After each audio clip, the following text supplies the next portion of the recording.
I was secretly giving my hubby water from a dirty bottle and adding rotten scraps from the trash to his food. I did it all for his own good.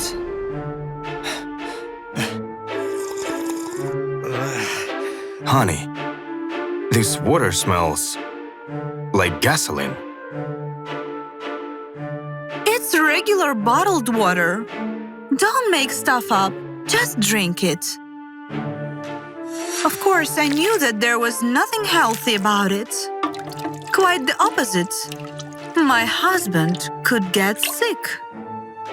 But that was my goal. It is no secret that the older a person is, the harder it is for diseases to be cured. Charles was much younger than me, only 25 years old. So it was the perfect age to develop antibodies.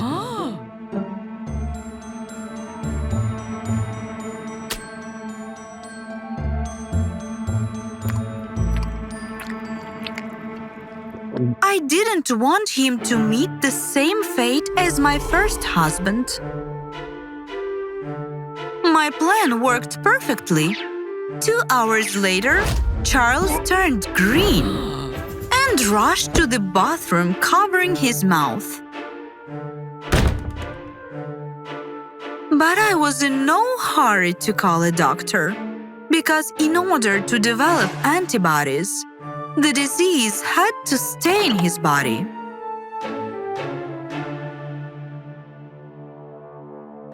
After a while, all I heard coming from the bathroom was silence.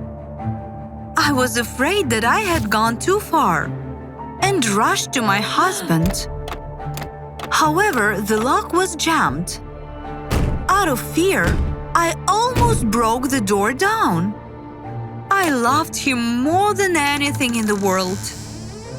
But when I finally got inside, I found him relaxing in the bathtub while reading magazines. Honey, don't worry. I took some of your pills from the cabinet and decided to relax a little. Charles found an absorbent and quickly got rid of the poisoning.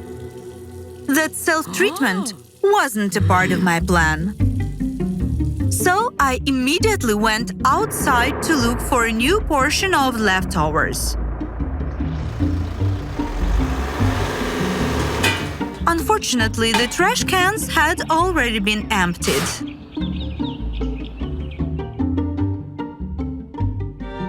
Plus, all the food in the fridge was fresh. The chill coming from the freezer gave me another idea. We lived in the south, so it was constantly warm. Charles bragged that he had never had a cold before. And that only meant one thing. He had no antibodies against it. He had to catch a cold as soon as possible under my supervision.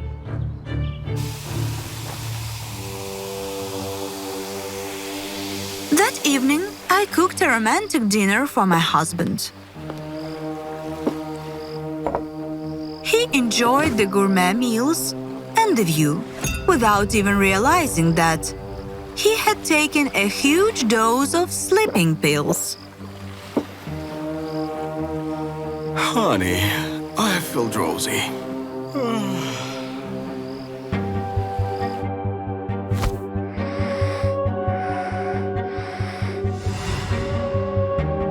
As soon as my husband fell asleep, I undressed him and turned the room's air conditioner on at the lowest temperature.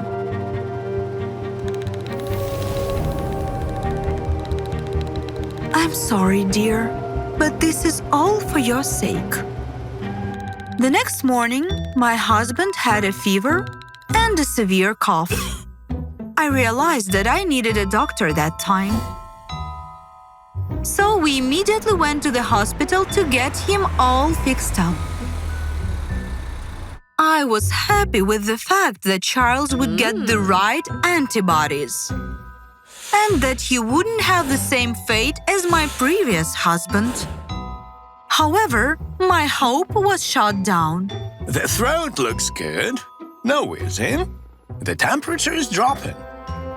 It's just some overcooling. You can go home. I was mad. In the end, instead of getting hospitalized, he just got a cough syrup. Charles didn't understand why I was upset. But like a sign from above, I noticed an isolation room in the front of me, full of patients with chickenpox. At that moment, something inside me clicked. My ex, Mike, was 40 at the time, and he wasn't able to cope with that childhood illness. It was my duty as a loving wife to save Charles from getting the same disease in the future. So I quietly opened the door to the isolation room and pushed him in. Lisa, what are you doing? You don't understand. It's a chance in a million. Go! I was almost succeeded, but suddenly someone pulled me. Where are you going? Only medical staff is allowed in there.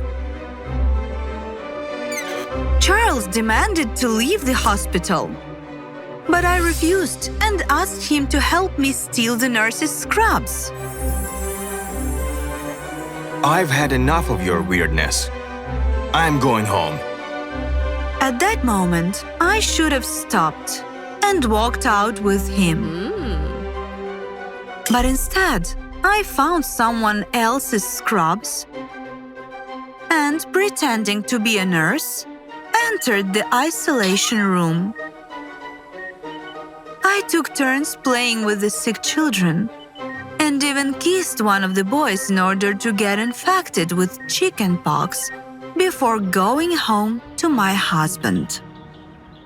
When I got there, Charles was pouting and wanted to have a serious talk. You have to understand something. I'm not your ex-husband. I have a strong immune system.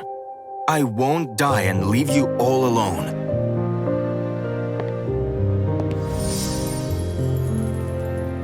I wanted to believe him, but better safe than sorry. So I seduced my husband, and we spent a hot night together.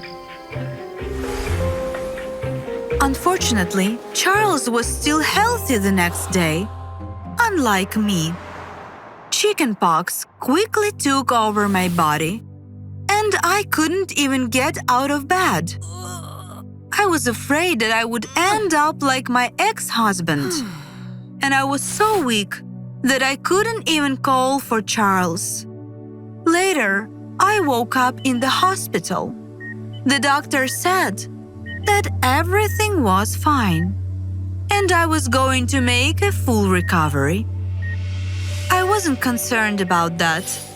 Charles wasn't in the room.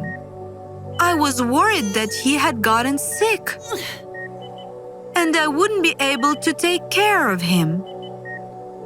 If he was unable to cope with chickenpox, my heart couldn't take it.